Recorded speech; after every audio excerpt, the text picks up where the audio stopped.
You're live. Welcome, everyone, to the best sports gambling show on the planet. This is WagerTalk Today. I'm your host, Andy Lang. It is a massive, massive week in sports, even though it's dog days of summer. Right in the middle of it, we got the U.S. Open golf tournament that starts tomorrow. We got NBA Finals Game 3, MLB all day, and a loaded fight weekend with PFL and UFC. We're actually going to bring Jim on when we do the All Around the World segment. We're going to talk about PFL, give you guys some free plays. Hey, this is the kind of day I live for, guys. We got a lot going on. We've already cashed some tennis plays for clients, so we're locked in. We're going to break it all down, and let's keep building that bankroll. Johnny's going to get us started here, tell us where all the money's going. We're going to bring in Ross Benjamin to talk Pacers and Thunder. Ross has a bunch of plays for us, so pleasantly surprised. It's going to give you a spread, team total. We got a player prop. Then we're going to do all around the world. We got a lot of all around the world free plays because we only have a few guests. And then we got to bring in Art DiCesare, and we got to play Beat Art DiCesare. We got to figure out how we can make money off of Art DiCesare this week. So you guys know what to do. Hit the like button. Please hit the like button. You guys are doing an absolutely fantastic job. I think we crossed 300 likes on yesterday's show, so much appreciated. If you haven't subscribed to the channel, go ahead and do that now. You get notified when all of our videos are released and when we go live. Let's bring in Gianni. We got a really nice Wednesday slate of MLB. Gianni, good morning. Happy Wednesday to you. I get up every morning and I log on to WagerTalk, and there you are, top of the leaderboard last 3 days, 10-2. So you're obviously off to a great start this week. Nice work. Yeah, it's been good, man. So far, 2025, can't complain. A couple up and downs in the beginning, but it's been grinding, staying near that, that top 5 in profit where you want to be. At least halfway through the year. Still got a lot of work ahead, 6 months, but always good to be ahead once you get to that halfway mark at the end of June. So far today, here's what I wanted to say real quick so I don't forget. Early play at Miami. I sent out a 3% play to my subscribers on Miami. That's an early game. And if you go over to WagerTalk.com and check out my page, I have a 4% play in golf. There's U.S. Open, first round play, 4% matchup. Just sent that out to subscribers about 10 minutes ago, so the line should still be available for you. That play is free, 4% play, which means 1% of bankroll. We never bet more than 1.25, even on our 5%. So always proper management of bet sizing is key.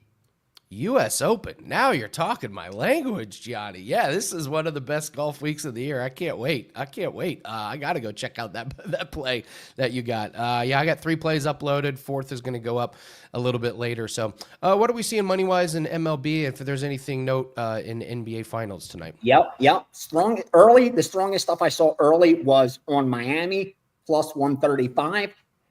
Later in the day, we also have 916 Baltimore, 916 over 9 in Detroit and Baltimore, 905 Atlanta, all the way to minus 150, and then under 8.5 Atlanta, under 8 Atlanta, both all the way to minus 130. That's why you're looking at 7.5 right now. So that total really got steamed. I think most of the value is extracted now. I couldn't play it under 7.5 myself. 912 Colorado. They're betting Colorado. They've been betting Colorado the last couple of days, taking them at close to plus 2-1.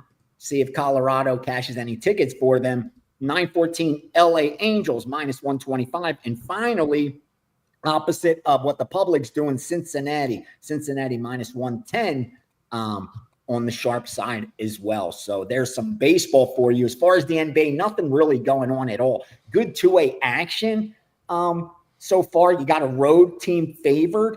And when that's the case, it's usually more split. You got those, home dog bettors that are going to take the points with the home team, especially after splitting on the road 1-1. And that kind of has balanced it out a little bit. Even the total, you got more money on the over. And I think when this game goes off, the only risk the books will probably have is on the over. That seems to be a little bit more one-sided than anything else.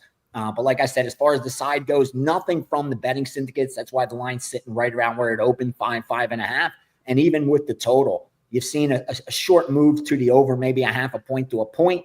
And that's all because slowly but surely, all the momentum of the money coming in is one direction towards that over. Otherwise, nothing really sticking out in NBA so far. One of the things that we've been monitoring throughout the MLB season is teams over 60% on their winning percentage. I always want to check in at least once a week with you on this one. So we got the Yankees at 61%, Detroit still holding on 64.7%, the Mets up to 64.2%. Chicago Cubs just barely over 61%. What's your take on some of these teams that are above that line that we've talked about, that regression's probably coming? Detroit, the one team is Detroit. Detroit that's playing way above what they're expected for the season. I mean, even expected to win their division right now, they're expected to win the Central. They're still only expected to win the Central by a couple games. So they are now expected to beat Minnesota, where up until maybe a few weeks ago, they were within a half game of each other as far as the long-term projections go. Right now, I'll tell you this. I would be surprised if Detroit is at 60% when the season's over. So I really expect this is the one team that we do expect to regress. The Mets should be right around that 60% mark. So, not much there. They're right around where they should be. Even the Cubs are going to win about 61% of their games. The only outlier seems to be Detroit. Detroit is that one team that continues to win more than they should. I think that's going to turn. Hopefully it does today. We bet Baltimore over Detroit. But again, that's going to happen over the course of the season. But that's the one outlier that's sticking out more than anybody else. Detroit, I think we'll see a regression there. And I think Minnesota should start playing better as well. Again, I'm a little biased towards Minnesota. I think they haven't played up to their potential yet. And it'll be interesting to see how that division plays out when they do. Like if Detroit goes over those 20 games where they do start regression, and if Minnesota could progress during that same time, be interesting to see how that division plays out. But like right now, the guys that I trust that simulate seasons, first season win totals at the half, I got a guy that's really good at that. And he sends me his projections every week. And right now his projection for Detroit is for Detroit to win about 91.5 games. So they're expecting, he has him at about 91.5 games. So based on that, expect a regression for them. Sean is saying Detroit's schedule looks good. There's no regression because Detroit's schedule is gravy. Could be. It could be. We're just telling you what history tells us. So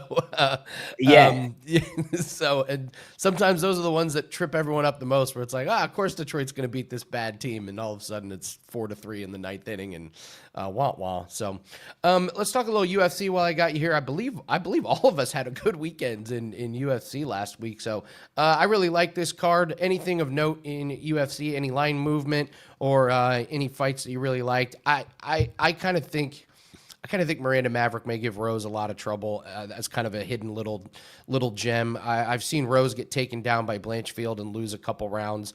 Maverick's striking isn't all there, but I'm not sure this is the same Rose from years past. So that was an underdog that jumped out to me. What are some of the fights looking like from your perspective? No, that really did jump out at me as well. I just don't think we're getting the Rose of years ago, but you're still paying for that name and that price of Thug Rose. And there's going to be a premium attached to her. That's just how it goes. She's a fan favorite. What jumped out to me was I'm pissed I missed it, was the Barcelos fight against Cody Garbrandt, because I like Barcelos in that matchup, but I thought the money was going to come in on Garbrandt. He's got the bigger name, and even though a lot of his stock has dropped significantly over the last couple of years, I still thought Barcelos coming off a big win that he would get faded here and you would get the Garbrandt money. And I thought I'd get a better price on Barcelos. The opposite has happened. And you saw steam come in on Barcelos when that line came out, and they bet him again, I think yesterday or the day before. So that line's kind of gotten ahead of me now, up around that minus 200. That's where I had it priced. So when he came out around that minus 150 range, I was like, oh, we got a really good bet here, because I think it should be minus 200. So we got about a 7% edge in implied win probability. I'm like, if this drops even lower, this might fall for a 4 or 5% play, but it did the opposite. And now I'm not even sure I could fire a 2% play on Barcelos. We'll see if it drops a little bit. That one stuck out at me. And then the Cody Durden and Ochoa, because you don't know much about Ochoa. We haven't seen much from him yet, but I remember hearing him as a prospect, and just how dangerous and well-rounded that kid is. He's going to have a huge age advantage over Durden as well. And Durden's become one of those fan favorites of late also. Just one of those tough kids, cash some tickets as a dog, and he's a dog here as well. So I think if the Durden money will probably keep this to where Ochoa is offering us a ton of value. You're paying for potential over credentials, But in this matchup, I really do think it's warranted. Everything I saw from this Ochoa kid tells me he's ready for this step up against Durden. And if this fight was taking place a year from now, I think we'd be looking at a minus 200 or higher price tag. Well, now it's all the way up to minus 180, 190. So it's going that way. Yeah. Ochoa is one that I liked a lot because I thought he should be a 2-1 favorite, at least against Durden, if not a little higher than that. And seeing the market agrees with me makes me feel a lot better. So those stuck out to me. Ochoa stuck out the most, and Barcelos, those short mid favorites that I thought should have been 2-1 or greater. But now the market's moving that way. It's good for confirmation. It's bad if we didn't get out ahead. I did get down on the Ochoa side, so I did get a good number there, but I did miss the Barcelos line. And I like your Maverick play as well. I think there's a lot of value on Maverick. It's dog or pass for sure. Yeah, I'm chuckling at Wellmaker all the way up to minus 1,800 against Chris Moutinho. Come on, what are we doing here? Minus 1,800. You almost have to take Moutinho at 10-1 dog. I see plus 1,000. It's like if he shows up with 2 legs, we have a shot. You know what I mean? As long as he 2 arms, give me 10-1. If he's not wearing a cast, we're live. We're live. As long as he doesn't have a cast or a walker, we're live at 10-1. It's so true. And it's not like Wellmaker's like been in the UFC and nuking guys. He's at one fight. Bro, it's the fight game. Like, what would you be against Wellmaker then? You know what I mean? Plus 2,000. Like how much higher can it be? This guy's a UFC fighter. He's plus 1,000. I'm not. What would I be? Plus 2,000 maybe? Like, what's the big difference? True. You almost have to take this guy because of that. Yeah, you're right. Hey, listen, Moutinho's fought bad competition on the regional scene, but it's 5 wins in a row. So, yeah, so true, Gianni. Great work, my friend. What do you have up for clients on Wednesday? Already got my baseball up. When we're rolling hot, I come out and I just start confirming early. And that's what I did. There's a 4% in there. There's a 3% in there. So I've been a little more selective, only 7 plays over the last 2 days, but it's worked out well for us. I think we're sitting at 6-1 or 7-1, something like that. Not a lot of volume. Again, not a lot of volume today. 2 plays so far. 1 in the morning, I gave you Miami. 2 in the late afternoon, evening games. And then don't forget, there's a 4% up first round golf matchup that goes Thursday. So, and what's funny is I saw one of the comments that said they agree with you about Rory not making the cut. Well, my first round bet is fading Rory. My first round matchup he has to be is against Rory. It's against Rory. That's Let's go. Absolutely. Real quick, any thoughts on Rangers and the Jays? Titans was asking about Rangers and Jays in the chat. Didn't know if you had any information on that game. And yeah, guys, if you have any questions, Art DiCesare's coming up. Put it in the chat. We'll get to as many as we possibly can. Rangers, I like Minnesota. There. Minnesota got hit. One of the guys I share stuff with, his group bet Minnesota. They bet the overnight, so they got a good number. I think that's why everyone else left it alone. So I do like Minnesota there. And what was the other one? The Jays game you said? Jays. Toronto. I don't think another one where I like the favorite. I like the favorite there. I like St. Louis and over. Gun the head. I'm betting St. Louis and I'm betting the over as well. Just because I'm seeing Toronto in a lot of those square parlays. And when you see the dog in parlays, it's usually not a good sign for the bettors early in the morning when they're locking in the dog. And they're betting Toronto heavily, actually. More money on Toronto. You would think that would be the other way around with St. Louis. That sticks, again, you're not going to get rich fade in the public, but it just sticks out to me that out of nowhere, Toronto just seems to be one of those teams getting money today, but not getting any respect from the market. That would, to me, is like almost an automatic fade. But again, I haven't bet those, but gun the head, I'm going the other way. Love it. Thank you, Gianni. Let's keep the momentum going. Let's keep the profits coming in. Have a great Wednesday, and we're gearing up for a big weekend. Thank you so much for your time. Appreciate you. Thanks, brother. Best of luck to you guys. Do some damage tonight. Justin says, Gianni's spitting all that information while reading the comments. I'm reading the comments, Justin. I'm reading them to Gianni. Give me a little credit. I'm reading them. All right. So Southpaw says it's his first time here. So Southpaw, thank you so much for joining us. Thought the guy on the left was Kyle Schwarber for a minute. Man, it's not bad. Not bad. I've not gotten that comparison at all, but from a distance, not too bad. That's pretty good, Southpaw. Normally I get Jeff Saturday, but Kyle Schwarber, that's pretty good, Southpaw. Thanks for joining us. If you guys could hit the like button, really, really appreciate it. Again, we're running a couple specials here. We're doing buy one, get one. Myself and Nick Borman just get one of our golf passes. It's only $39, and you get the other one for free. So you're going to get both myself and Nick Borman's plays. Nick has a 5% best bet that's up. I've got 3 plays that just went up, and I've got one more that's going to go up later this afternoon. Big week in U.S. Open. And, yeah, cat's out of the bag. We're fading Rory McIlroy. Shocker. Also, we're running 30 days discounted down to $99 for MMA plays. We're going to bring Jim on and talk a little PFL. Next few weeks is huge in MMA world. We have PFL and UFC, so we got multiple events. So we're running this special 30 days for $99. We're up 32 units so far in 2025, number 1 at WagerTalk. Really proud of that. 5-2 in PFL in the first few events. So looking forward to cashing in MMA. And honestly, guys, we've been kind of light for client plays because we're gearing up for MMA and tennis. That's what we're really focusing on. So take advantage of that. These are plays we bet with our own money. $99 is an absolute steal. Absolute no-brainer to have a big month in June. So, all right. Let's bring in Ross the Boss, Benjamin. Love the logo behind you, man. Looking sharp. Yeah, NBA Finals, baby. That's what we're talking today. So I thought it was appropriate, Andy. I appreciate it. Well, you know I'm from Indianapolis, so I'm geared up for tonight. So God bless you, man. Yeah, really excited. Love these plays that you have for us. So I'm just gonna let you take over. Talk us through Game 3. You've got 3 plays for us. Do tell. I really like these plays, man. All right, let's power right through them because I don't want to get long-winded here. But let's look at the first half team total for the Indiana Pacers, which is 54.5. Indiana is coming off a loss in Game 2.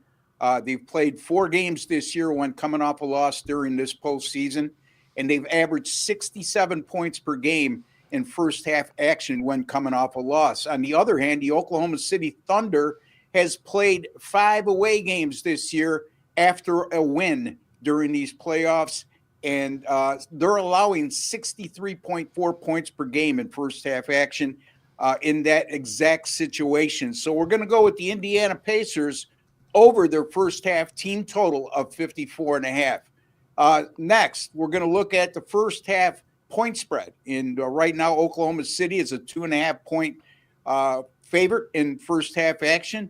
And Indiana, again, coming off a loss in the playoffs, plus 15.2 points per game in first half action in their next game after coming off a loss. Oklahoma City, again, in that situation where they're playing on the road during these playoffs and coming off a win. 5 times that's occurred this postseason for the Thunder, and they've been outscored by 9.6 points per game during first half action. You know, you're an Indiana fan, Andy, so I'm sure you're aware of this. This will be the first NBA Finals home game for the Indiana Pacers in 25 years.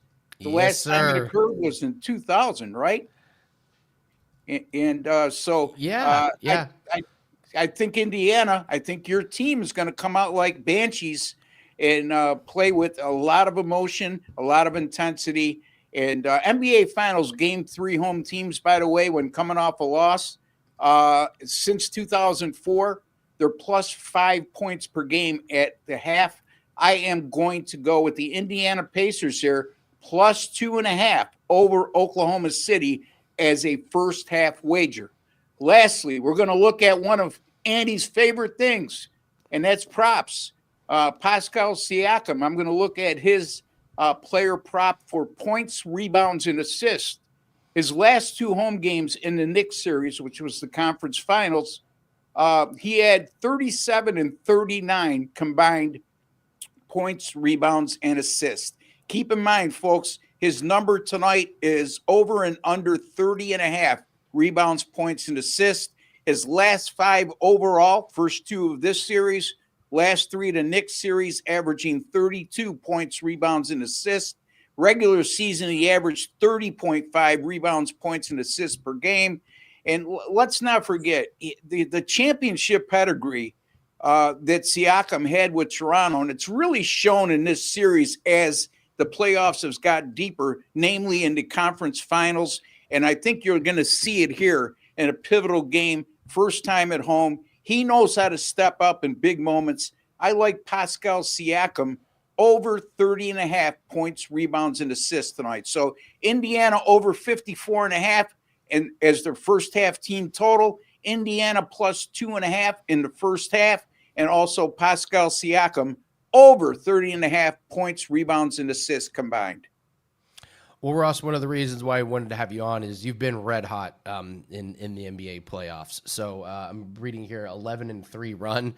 Congratulations on that. I know you got a really big 5% play that goes off tonight. So listen, we like to bring on the guys that are running hot. We like to follow their plays, especially we're on a hot streak. Tell us about this 5% play and some of your other success. What has been this? I've been asking guys this week, what's been working for you in NBA playoffs? Totals, spreads, props, little of everything? You know, a little of everything has been working, which is a grand situation, as you know, Andy, because, you know, more times than not, when we're this hot, we could pinpoint a certain category or area where we're doing exceptionally well and maybe average or below average in other areas. But in this 11-3 run, I just been killing it in all areas. Matter of fact, well, if you look at all my sports totals, I'm 15-5 with my last 20. So I guess I could lean more toward the totals than the sides. But having said that, all sports run too, Andy. 38-21, 64%,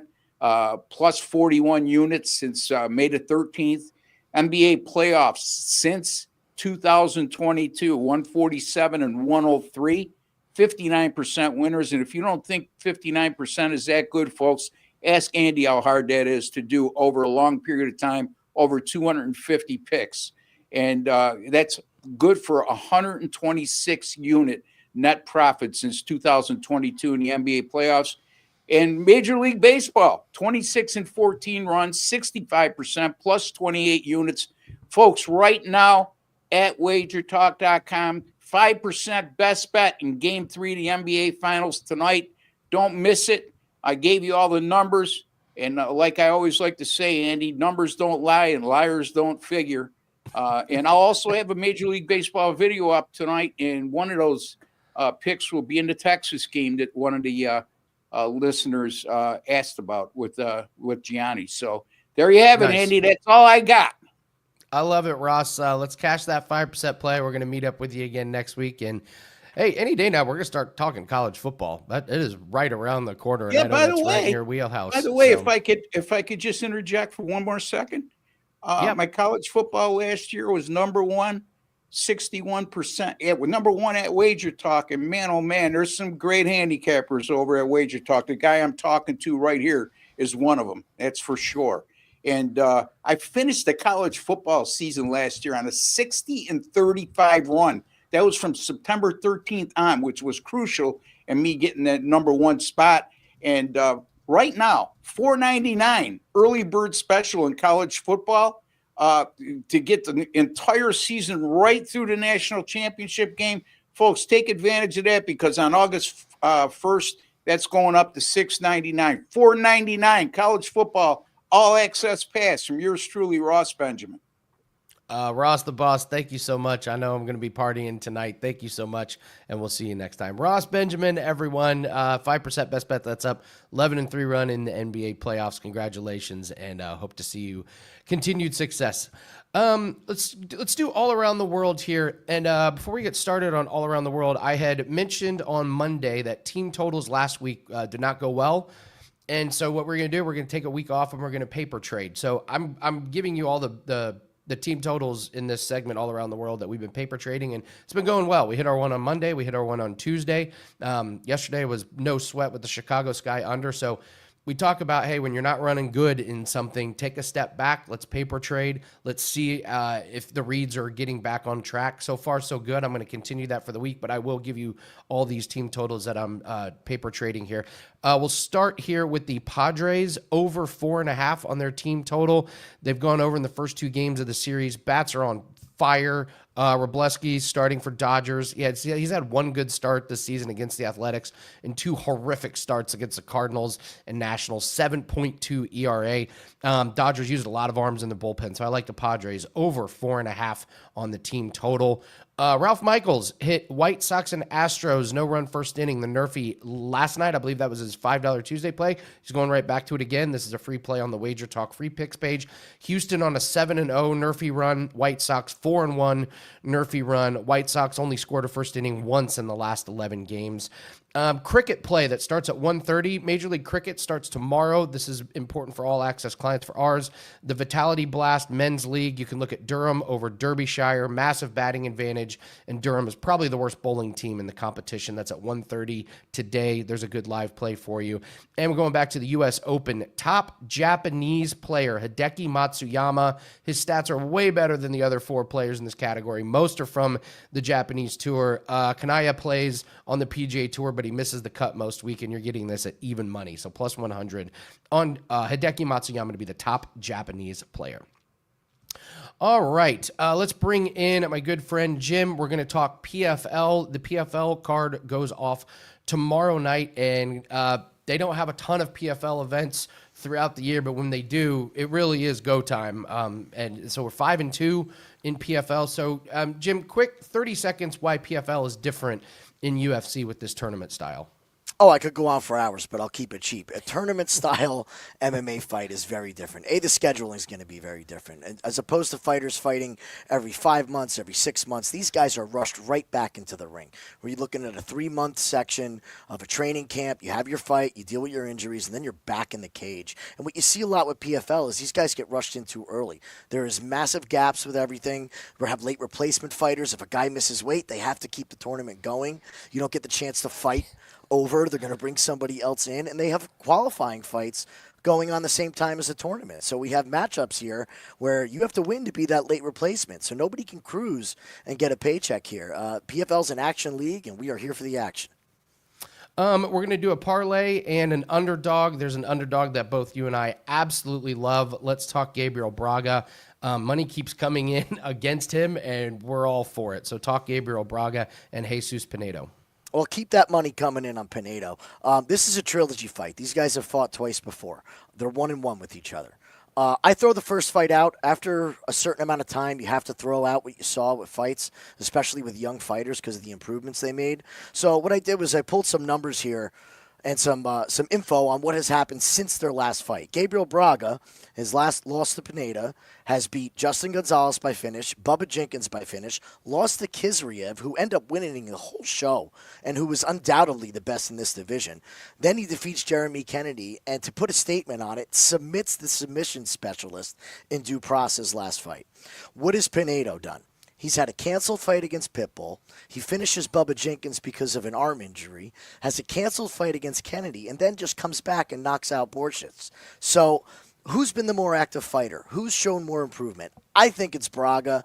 I get the love for Pinedo, but this is a different Braga that is stepping in from the first 2 fights. So at plus 210, I love the dog shot at Braga. And like you said, money keeps coming in on Braga, so keep it coming. Love the Braga at plus money.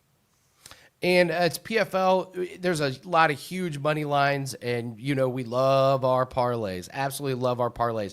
We have not one but 2 4% best bets that are up, along with a couple of underdogs. And Gabriel Braga is a client play of ours, so that's a play that we've already bet with our own money. But let's go over a parlay, because with these huge money lines, that's kind of one of the ways that you can make really good money off PFL. So let's talk about 2 fighters that you've isolated.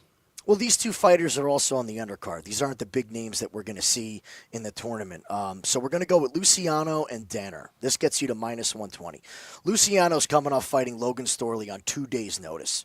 He was set to fight Sherrick Shields the first time. They pulled him. They threw him in against Logan Storley. Horrible, horrible spot. You can't ask for a worse spot for a young fighter. He's fighting Shields, who's an absolute marauder. He's dirty. He's ugly with his fighting. He makes mistakes. And the submission upside of Luciano, I think, is going to pay dividends in this fight. We're going to pair him with Donner. Donner's 2-0. Okay? does have extensive amateur experience, though. Don't let that 2-0 fool you. This is obviously the guy that PFL wants to push, and with PFL, you have to read the tea leaves. Where is the money? Where is the push? And it's going to be on Donner. His opponent, Nathan Gilmore, was slated to fight a 1-6 fighter. Now he's fighting a 2-0 guy that PFL wants to push. So again, read the tea leaves here. What does the PFL want? They want Donner to win, get to 3-0, and they can keep climbing him up the ladder from there. So love this parlay on the undercard. We don't have to make money on the main event. Sometimes the undercard is where it's at. Absolutely. Great work, PFL. Jim and I will be live on the Winning in the Shadows YouTube channel. If you want to come and watch PFL with us, we'll be there tomorrow night. So Titan says, Jim, nice to meet you. You too. Titans is Come hang out with us tomorrow. Absolutely. Absolutely. Jim, thank you so much. I know you're Thank busy. you, Guy. Andy, and thank you, Wager Talk. Absolutely. That's Jim. He's part of the Winning in the Shadows team, does all of our PFL plays. He's one of the best. Absolutely love him. So Andrew asks, what is paper trading? Yeah, Andrew. So paper trading is I do a full write-up with the full research. I do everything except bet it. If you go to the Winning in the Shadows Discord, I post these in there and I let everybody know this is my full write-up. This is a play that I'm not going to bet, but it's just I go through the entire process of coming up with a play without betting it until I see if we're back to running hot. So yeah, that's what, when we say paper trading, it's you go through the entire research process and then you just don't bet it. And at the end of the week, we'll see what our record is. If it's bad, then we know we got more work to do. If it's good, okay, maybe it's time to start firing. So yeah, that's what paper trading is. All right, let's bring in Art DiCesare. Art, somebody in the chat has already said it's bankrupt Art Day. So I don't know. It's going to be hard to bankrupt Art. But John, there it is, bankrupt. Yeah, I love that. Brett Henderson. All right, John, let's pull up the graphic here because it is Beat Art DiCesare Day. Art joining us from the Superbook. It's one of the best graphics here that we have. It's fantastic here. Here lies Art DiCesare from the Westgate Superbook. So it's great. It's great. All right, so let's talk Art. How is Art going to get beat this week with the public or the sharps? Where's the liability, and what are you a little bit worried about? Well, let's look at NBA game finals game 3 tonight. I mean, OKC money. And it's funny, when we initially opened it, Andy, we opened 5.5. We were 227.5. And, just as the side, the total moved up a point, then came down half a point. But it's the side that's interesting. We took initial Pacer money at 5.5, and it was sharp money. And it drove us down to 5. We were one of the only 5s in the world out there for a while. And then came the other side of the sharp money, laying OKC -5. And then the thing with OKC as well, they're probably going to be not the sweetener because it's not a huge favorite, but they're going to be the one leg that's in every money line parlay today. So if we can get the Pacers to win outright, that would be a good result for us. So obviously OKC winning by 6 or more and then winning outright, not going to be a good result for us on a Wednesday. Okay. All right. And all right. Where did you beat everybody? Did you get over on the public? Did you get over on the sharps last week? What was good for the Superbook? Well, what was good for us in game 3 of the Stanley Cup final was Edmonton losing. There was a lot of Edmonton money. And it's funny, we live in a different world when we're dealing a 10-cent line. A lot of times we're the fairest price on the dog, we're the fairest price on the favorite. So we kind of have to straddle that line a little bit. And when Florida was like -130, -132, we saw a big push up to Florida almost $1.50, and that gave a really nice plus price on Edmonton. And we saw a bunch of accounts come in and hammer Edmonton for $3,000, $4,000, $5,000. So by the time that game drops the puck in game 3, we're looking Florida wins. It's a good result for us. So Florida doing what they did, winning 6-1, was an easy non-sweat for us. A lot of people were disgusted by that late goal that pushed it over. Was that good or bad for you? That was No, a brutal last goal. It was, but you know, you have to be fair sometimes too. That game should have gone over. I mean, we're talking 140 penalty minutes. I mean, that game should have gone over. But I get it. If you're sitting there with under 6.5, you're thinking, I might sneak this one out. And it's funny because we were 6.5 minus 125 to the under all day, and then saw a little bit of over money come in, and it pushed us to 15 under. So it really wasn't a big result for us either way. It was more the side we were worried about. Yeah, Andrew says that stupid late goal cost me. Why is the under juiced? Any opinions on that? It's interesting. You know, we get to a point where, and I've been saying it with this series, and we're once again game 4, 6.5 minus 125. You can't have 6.5 flat because sharper guys are going to say at some point this series is going to turn and tighten up. And it's going to tighten up where, you know, maybe we see a 3-2 game, a 2-1 game. It seems impossible with these offenses, but you're not going to go 6. You're not going to go 7. So I think that booking number of 6.5 juice to the under, whether it's 25 or 20, is the right number, unless someone comes in and just overwhelms you and gives you a bet where you say, hey, we got a book to this side. And that has yet to happen on any of these totals. Okay. Javi was asking if there's anything on the Nats and Mets, anything of note that you've taken any sharp action on that game or not really? Not really. I would say the only real thing I would put out there is Phillies. Phillies was pretty sharp this morning. You know, we were basically dealing minus 105 on both sides of that. Phillies and Cubs. You know, it's a getaway day for the Cubs. They're coming off the road trip.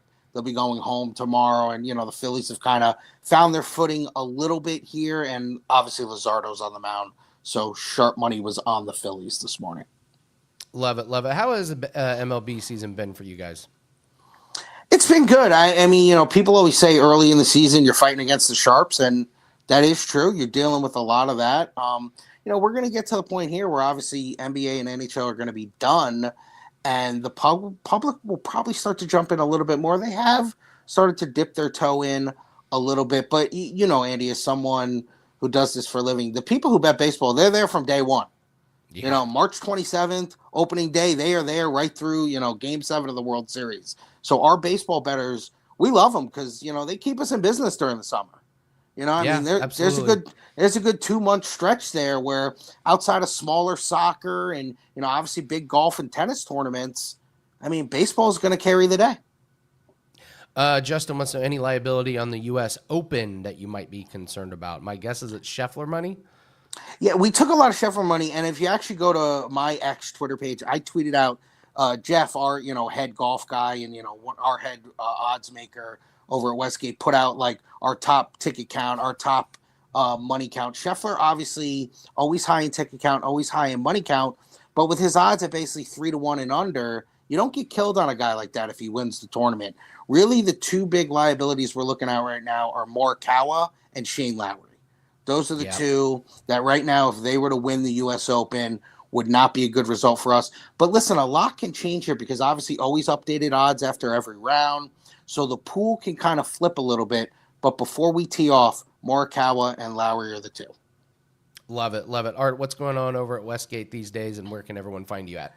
You know, everything, you know, we're rocking and rolling. Obviously, we're going to get into the slow time here pretty soon. But we also got all the contest signups coming up. You know, July 1st.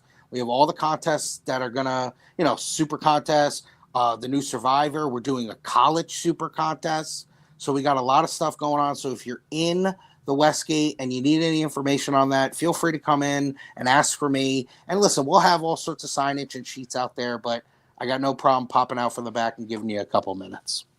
Awesome. Thank you so much, Art DiCesare. Thanks for joining us and taking time out of your day.